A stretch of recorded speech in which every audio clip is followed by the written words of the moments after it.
Hello friends, welcome to Beenos world. இன்றைக்கி Sunday church போயிட்டு வந்துட்டு லஞ்சுக்கு கடையில் வாங்கிக்கலாமா வீட்டில் வாங்கிக்கலாமான்னு யோசிக்கும் போது சரி வீட்டிலே செய்யலாம். சிக்கன் பிரியாணியும் சிக்கன் ஃப்ரையும் செய்யலாம்னு சொல்லிட்டு என் வீட்டுக்காரங்களை விட்டு சிக்கன் வாங்கிட்டு வர சொல்லியிருந்தேன். அதுக்குள்ளாட்டி நான் பாஸ்மதி ரைஸ்லாம் ஊற போட்டு தக்காளி வெங்காயம் பச்சை மிளகாய் எல்லாம் ரெடி பண்ணிட்டேன். பிரியாணி ரொம்ப சூப்பராக டேஸ்டியாக வந்துருந்துச்சு. சிக்கன் ஃப்ரையும் நல்லா இருந்துச்சு. மதியம் நல்லா திருப்தியாக 2 பேரும் சாப்பிட்டுட்டு கொஞ்ச நேரம் நல்லா தூங்கிட்டோம், ரெஸ்ட் எடுத்தோம்.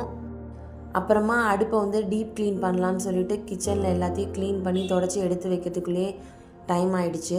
அதுக்கப்புறம் ஈவினிங்காக வெளியே போகலான்னு சொல்லி பிளான் பண்ணியிருந்தோம். பாப்பாவுக்கும் ரொம்ப உடம்பு முடியல, அவளை வெளியே கூட்டிகிட்டு போனால் கொஞ்சம் நல்லா ஃபீல் பண்ணுவான்னு சொல்லிட்டு ராமாபுரத்தில் இருக்க பார்க்குக்கு தான் கூட்டிகிட்டு போயிருந்தோம். அங்கே கூட்டிகிட்டு போனோன்னா அவளுக்கு அவ்வளோ ஹாப்பியாக இருந்தால், நல்லா விளாண்டுட்டே இருந்தாள். அவங்க அப்பாவும் கூட சேர்ந்து நல்லா 2 பேரும் ஆட்டம் போட்டுட்டு இருந்தாங்க. இன்றைக்கி எங்களோட டே ரொம்ப ஹாப்பியாக இருந்துச்சு. பாப்பாவும் நல்லா என்ஜாய் பண்ணா. இந்த வீடியோ உங்களுக்கு பிடிச்சிருந்தா லைக் பண்ணுங்கள்.